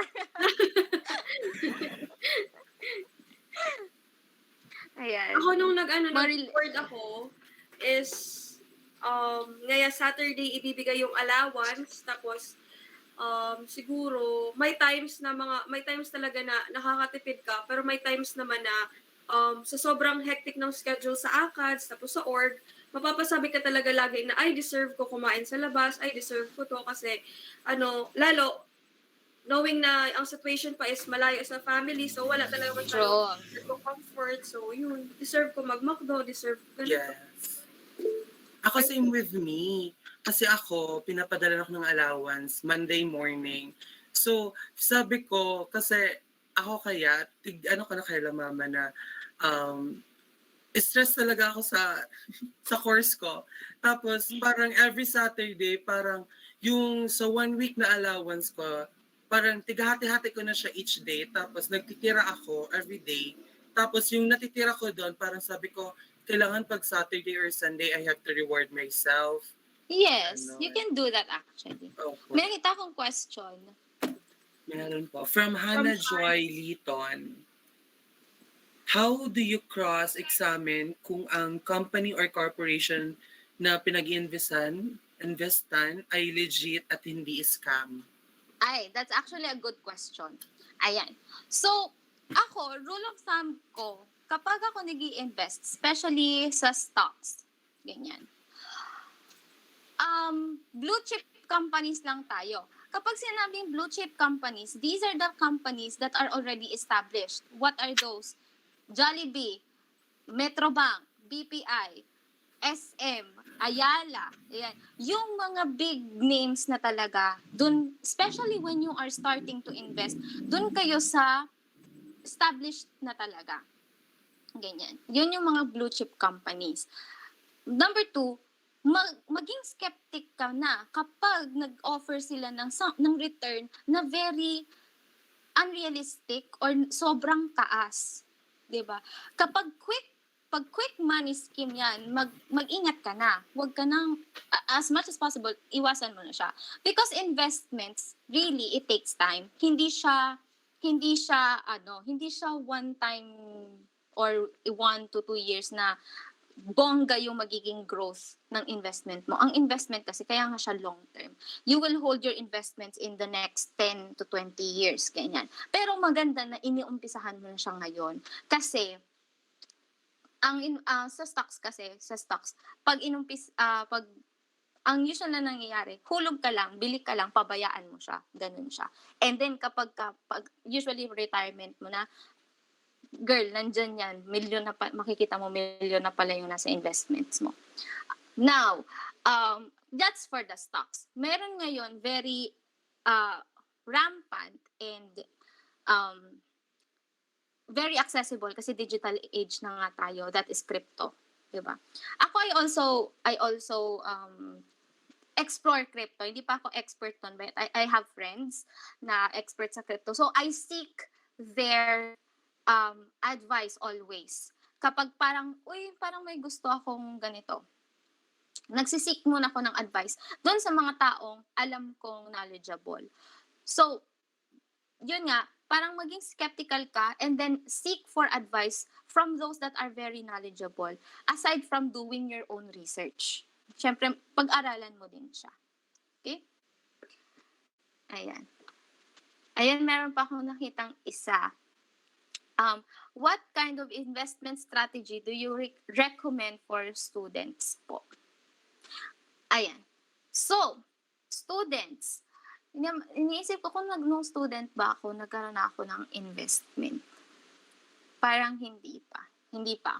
So, kasi we have to admit na most of us students, our savings will come from our allowances, diba? And diba, ako, masasabi ko naman nun na siguro savings ko lang nun every week, 100. Parang swerte na ata ako 100 ako nun. So, anong pwede nating pag-investan for that? I would recommend, una, mo muna talaga siya. Pag talagang maliit pa lang naman siya, ilagay mo siya sa bank and then have that self-control na wag mo siyang gagalawin. Kapag nagkaroon ka na at least, let's say 5K, nagkaroon ka ng 5K, actually, pwede mo na siyang i-open ng stock account sa Call Financial. Actually, nagbaba na ata sila ng opening of an account ngayon. Baka naging 1,000 na lang. Kasi yung, just to share yung Call Financial na account, it is where you can buy your stocks. Kayo mismo mamimili ng stocks na bibilhin nyo doon. Lalagin lang kayo and then ang ginagawa ko, nilink ko na yung bank account ko doon sa COL account ko and then kapag may gusto kong bumili ng stocks, ilalagay ko na doon. Or kahit hindi pa ako bumibili ng stocks, ilalagay ko na siya doon. Kasi para siyang bank account din.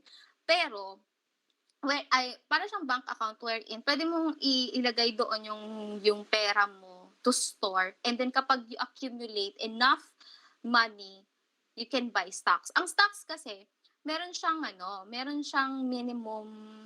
minimum number of units that you need to buy. Example, let's say, Metrobank. Si Metrobank, let's say, nasa 50 pesos ang per stock niya. Ang minimum niyan, 100 stocks. So, usually, dapat, magkaroon ka ng 5K para makabili ka ng 100 stocks. Yun yung minimum niya, makabili ka ng 100 stocks. So, pwedeng yun ang gawin mo. Open ka ng account, stock account mo. Doon mo lang ilagay yung savings mo. And then, when you have enough, buy stocks. Ganun siya. Pwede siyang ganyan.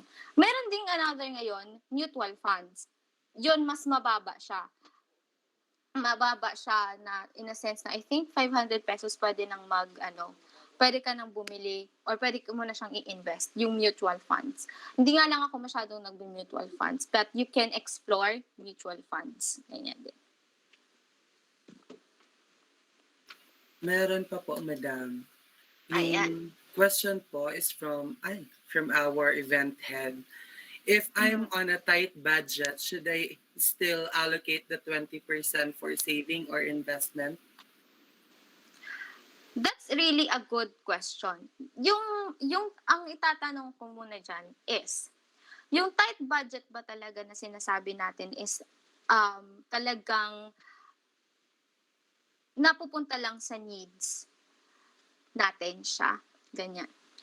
If that's the case, we have to adjust. Wala tayong magagawa if yung what we have is enough lang siya for our needs. Siyempre needs yun, hindi mo siya pwedeng, lalo na kung non-negotiable needs talaga yun, di ba? Na, let's say food, enough lang siya for your food, for your education, transport, let's say something like that. Mahirap na talaga magkaroon ng savings for that. Parang you have to work it out na mapagkasya mo na nga lang talaga siya, 'di ba, during the week or during the month na before ka ulit mabigyan. Ganun. So, pag ganun, hindi natin masisisi na hindi tayo magkakaroon ng savings. But, what I would recommend is find a way.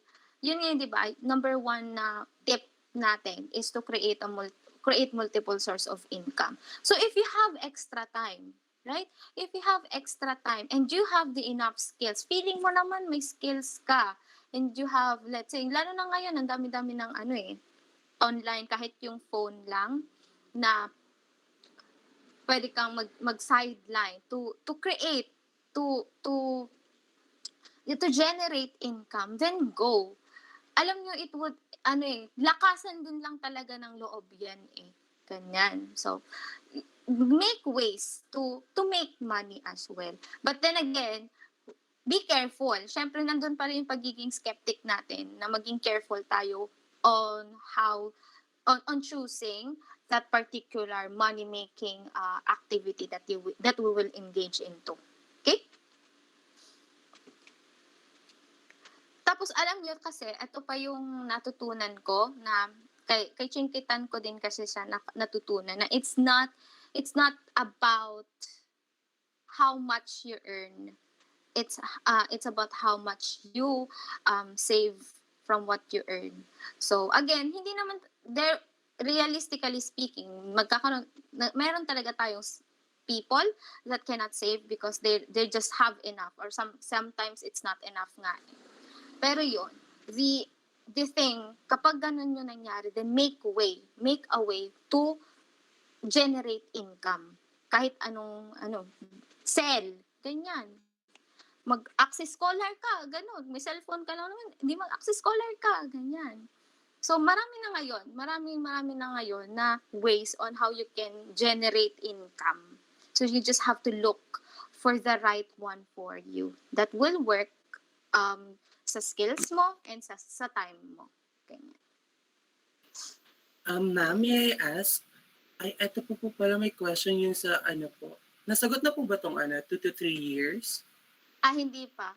Okay. Basahin ko po. Kapag po ba 2 to 3 years pa lang nag-i-income, is it good to purchase individual stocks na po ba or mutual funds na lang muna? That's a good question. Actually, it depends on your goal. Okay? Kasi, and also your risk appetite. Ayan. Number one, it depends on your goal. And number two, it depends on your risk appetite. Ano yung sinasabi? Siyempre, yung goal kasi natin. Yung goal na yun, para saan ba natin yung stock na yun? Yung investment na yun. Is it for a very long term, like, okay lang sa'yo pabayaan mo siya for growth? Or kakailanganin mo ba siya for a particular year? Ganyan. If that's the case, kung halimbawa, kung andun ka sa point na, or yung goal mo is okay lang naman sa akin, pabayaan ko to, parang let's say for my retirement to, or I will access this for the next 10 years pa, mag-stock ka na. Bakit mag-stocks ka na? Kasi it has the mas mataas yung potential of growth ng stocks. Okay? Compared sa mutual funds. Kasi sa mutual funds, diversified kasi yung mutual funds. Um, it's a fund wherein ipupul mo yung investment and then bahala na si fund manager to buy to manage that. Basta ganito yung growth niya. Ang maganda sa mutual funds, it's regulated, it's diversified, therefore the risk is lower. Pero yung earning potential niya din is limited din. Yan. So, usually, pag mutual funds, ayan, pwede siya sa mga short or mid-term goals. Ganyan. So, yun. Una, tanong mo muna yung sarili mo, para saan ba yung, for what goal ba yon? Short term or long term? Pangalawa is your risk appetite. Ano yung risk appetite mo? Meron kasi tayong conservative, merong aggressive, and merong nasa gitna, moderate. Ayan. Pag aggressive ka, ibig sabihin nun, kaya mong mag-take in ng mas malaking risk. Pero kung conservative ka, ibig sabihin, mas okay sa akin na okay lang na steady basta meron akong earnings. Surely, slowly but surely. So that's conservative. Yung aggressive, talagang, sige, mag-i-invest ako, like sa stocks. Mag-i-invest ako sa stocks. Individual stock kasi yun. So, syempre, the risk is high kasi individual stock yun compared sa mutual funds na yun nga, yun talaga diversified na. So, yun, kung aggressive ka, you can opt for stocks, individual stocks. If you're kinda conservative or moderate, mutual fund ka. Yun, I hope nasagot ang lahat ng tanong. May hahabol pa ba sa question sa Q&A portion natin?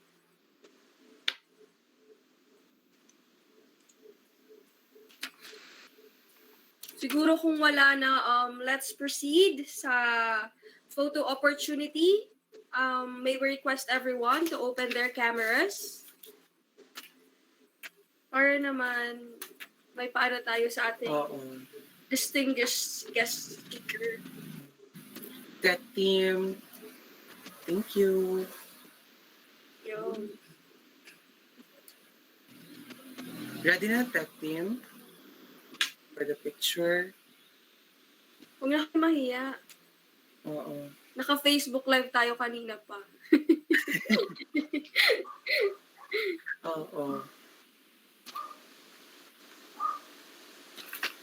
Okay, ready? Ready na, ready na.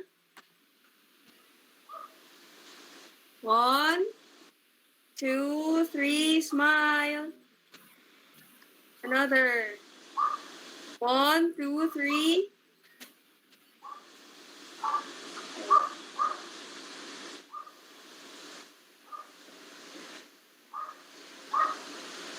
Yes.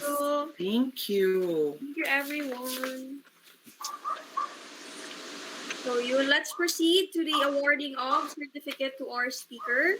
May we call in Ken Thomas Lavao, our Vice President for Creative Cultures and the Arts, to present and bestow our certificate of appreciation.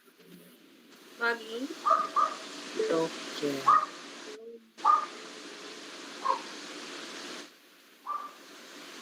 Yun. Okay.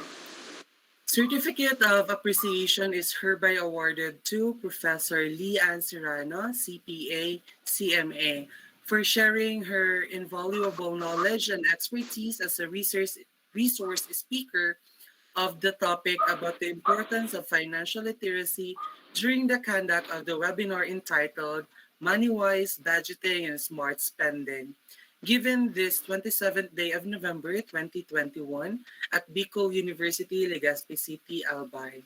Signed by Angelica E. Nunez, President, Laika Marie Albolon, the Vice President for Finance and the event head of this webinar, and Professor Crislita G. Antonio, the advisor. Thank you, ma'am. Thank you for having me. Oceans of gratitude. Thank you so much, ma'am. Thank you, ma'am. So now, the evaluation form will be posted on the chat box here at Google Meet and will be posted on the comment section on our Facebook Live. please do fill up the evaluation form for your e-certificates. Yes. So as the in this juncture, as our productive assembly comes to an end, for our closing remarks, let us all hear from Ms. Laika Maribolon, the Vice President for Finance of Biola Wood. Give Yeah, her thank a you. round of applause. Financial literacy is important because it provides us with the knowledge and skills we need to efficiently manage our finances. Our financial decisions and actions, or lack thereof, lack a firm foundation for success if we don't have it. Alam ko na marami sa atin ang nakakuha ng magandang karunungan galing sa event na ito. And it's an honor to be the driving force behind this, surrounded by such beautiful individuals. First and foremost, I want to express my gratitude to the Almighty God for guiding us during the planning and the execution of this event. Thank you, Professor Lee Serrano, for your lecture on budgeting and wise spending. We sincerely appreciate you taking time out of your busy schedule to provide us with knowledge and valuable learning. Your thought your talk was not only highly interesting but also kept everyone engaged. I'm sure every participant had their own share of reflection on the topic. Without your participation, this webinar will not be a success. Also, thank you so much to our partner organizations and sponsors for all of your support and help in getting the word out and encouraging students to participate. Of course, sa atong organization, Beulah Wood, thank you for letting me push through this event. I honestly believed it would only exist on paper. This event would not be possible without the active executive committee and dedicated Beulah Wood members. To the participants, I am in deep gratitude for your support and willingness to be part of this event. To the hosts, Kuya Ken and Ate Pijoy, thank you so much for making this event more interesting. Money-wise, budgeting, and smart spending is definitely a success. Damo na salamat sa tanan, maisog madunong mas batay nyo amidst the rough seas, we keep on sailing. Ayan, damo man ang salamat sa aton ever-dashing and very hands-on event head, Laika Marie Coronado. Yes, congrats, Laika. Yun. We would also like to thank our media partners, starting off with Bicol University College of Business Economics and Management College Student Council, Bicol University Chemical Science Society, Bicol University Robredo Institute Student Organization, Bicol University Institute of Physical Education, Sports and Recreation College Student Council, Bicol University College of Education College Student Council, Bicol University Junior Marketing Association, Bicol University College of Social Sciences and Philosophy College Student Council, Geodetic Engineers, Bicol University Student Council, Bicol University Junior Financial Executives, Bicol University Junior Peace Advocates, Money Magnets. This event is also brought to you by Bicol University College of Engineering College Student Council, Bicol University College of Arts and Letters College Student Council, Malaya Pantograph. Special thanks also to Bicol University Institute of Design and Architecture College Student Council. So thank you everyone. Time is 11:29 and nandito pa din kayo. Yes. Thank you very much. Thank you everyone. And with that, thank you. Again, I believe I believe the evaluation form is only accessible to the university's email. Lexin Rust, we'll just give you permission, and sa iba pa po na hindi po maka-access ng evaluation form, we'll just give you access to have you evaluated this event.